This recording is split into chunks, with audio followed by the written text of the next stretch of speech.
Du mardi 16 au samedi 27 mai 2023, s'est tenue sur la célèbre Croisette la 76e édition prestigieuse du Festival de Cannes. Telle que le veut la tradition annuelle, une pléthore de films a concouru ardemment pour se voir décerner la très convoitée Palme d'Or. Après plus de 10 jours de projection ininterrompue au sein du prestigieux palais des festivals de Cannes, qui a une fois de plus attiré les plus grandes célébrités de la planète, le jury a annoncé sa décision le samedi 27 mai 2023.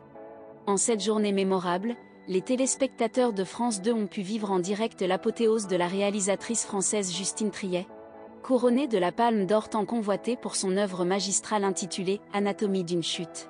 Lors d'une interview accordée au JDD le dimanche 4 juin 2023, Eddie Mitchell et Sabine Azema ont exprimé leur opinion franche à l'égard de la cinéaste. Les propos tenus par ces deux personnalités ne témoignent pas d'une grande bienveillance à son égard. Cette jeune femme semble plus préoccupée par sa retraite, ce qui ne suscite aucun intérêt de ma part. Je n'ai pas l'intention de visionner son film. Ce qui m'a véritablement captivé à Cannes, ce sont les présences de Harrison Ford et Martin Scorsese, a déclaré le musicien. En tant qu'actrice, mon domaine de prédilection ne concerne ni la production ni la réalisation. Donc, veuillez m'excuser si je préfère préserver mon innocence, mais nous en avons assez des polémiques. Je n'ai pas visionné ces films et je doute que ces déclarations suscitent l'envie de les découvrir, a ajouté la comédienne. Il convient de rappeler que Justine Triet a déclenché une polémique en exprimant ouvertement des critiques envers le gouvernement lors de son discours de remerciement.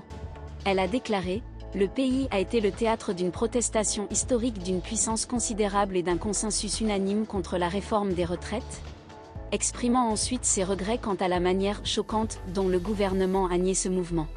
En outre, Justine Triet a dénoncé la « marchandisation de la culture défendue par le gouvernement néolibéral », laquelle, selon elle, est en train de « détruire l'exception culturelle sans laquelle ne serait pas là aujourd'hui ». Elle a également souligné que ce schéma de pouvoir dominant, de plus en plus audacieux, se manifeste dans plusieurs domaines.